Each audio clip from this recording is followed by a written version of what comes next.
எப்படியோ முடியும். அது ஒரு தனி பாவம், அது ஒரு முரட்டுத்தனமான பாவம். ஆனால் நான் நினைக்கிற பாவம் இருக்கே, அது மதன பாவம். அதாவது ரதியானவள் அந்த மலர்களை எடுத்து அனுராக பாவத்திலே மன்மத மேல போடுறா. ஐயோ பாவம். மாமா, உங்க பாவத்தை கொஞ்சம் நிறுத்துறீங்களா? இப்ப நான் ரொம்ப கோபமா இருக்கேன். கோபம் அதுவே பெரிய பாவமாச்சு. அதாவது சிவனானவன் முக்கண்ணை திறந்து விட்டு உத்தரகாண்டம் ஆடுறான். மாமா, உங்களுக்கு சங்கதி தெரியுமா? எனக்கு தெரியாத சங்கதியா? நான் போடாத பிற்காவா? நான் கொடுக்காத அம்மிங்கா? ஐயோ ஐயோ மாமா, உங்க பரிபாஷை கொஞ்சம் நிறுத்துறீங்களா? நம்ம சந்திரா அந்த சேகரை லவ் பண்ண ஆரம்பிச்சிருக்கலாம். எப்படி எப்படி என்ன பார்த்திருப்பா? பார்வையில நவ் வளர்ந்திருக்கும். ஓஹோ, சங்கீதத்துல பயிர் வாழ்ந்ததா சமீபத்துல பேப்பர்ல பார்த்தேன். அந்த மாதிரி பார்வையில லவ் வளருதா?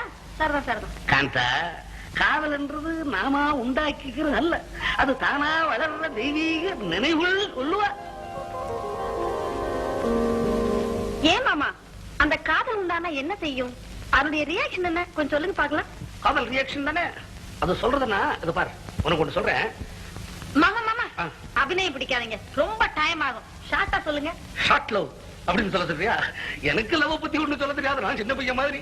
ஆனா லவ்ன்றது இருக்கு, அது மார்வலஸ், சீரியஸ், டேஞ்சரஸ் அப்படின்னு மேல்நாட்டு அறிஞன் ஜூஸ் சொல்றான். எப்படின்னா, ஒரு காதல் லியோவோ ரெண்டு பேரும் முதல் மீட் பண்ணும் பொழுது என்ன ஆகுறான்னா, லைட்டா இருக்கிற அந்த ஹிருதயமானது அப்படியே பிரிஞ்சி ஹெவி வெயிட் ஆகி ஹீட் ஆகி என்னமோ பறிமுறுத்த மாதிரி சால்ட் சாப்பிட்ட மாதிரி ஆயிடுச்சு. அந்த காதலுக்கு எப்பவுமே ஒரு ஸ்பீடு உண்டு. அப்படிதான் காதலன் லியோ ரெண்டு பேரும் மீட் பண்ணி பேசிக்கிட்டு இருக்கும் பொழுது நேரம் போறதே தெரியாது.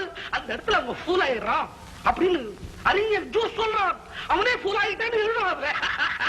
அவங்க ரெண்டு பேரும் படுத்து தூங்கும் போது அதை பத்தி உலகத்தை பத்தி ஒண்ணுமே தெரியாதான். விடிய காலம்புற எழுந்திருச்சு போட்டுவா விட்டுக்கிட்டு அப்படி பார்த்து முதல் அவங்களுக்கு ஞாபகம் எது வருதுன்னா காஃபி.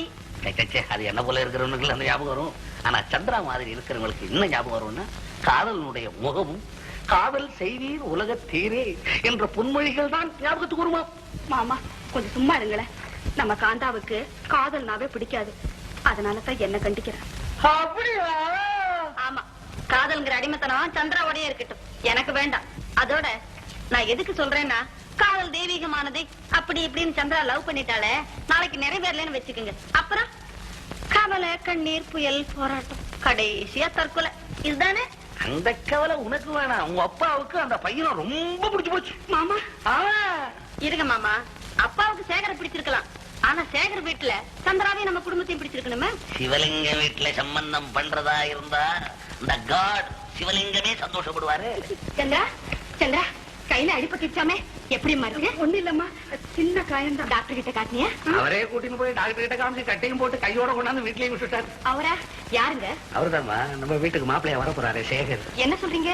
ஐயாவே சொல்லிட்டார், சேகருக்கு சந்திராவை கல்யாணம் பண்ண போறதா.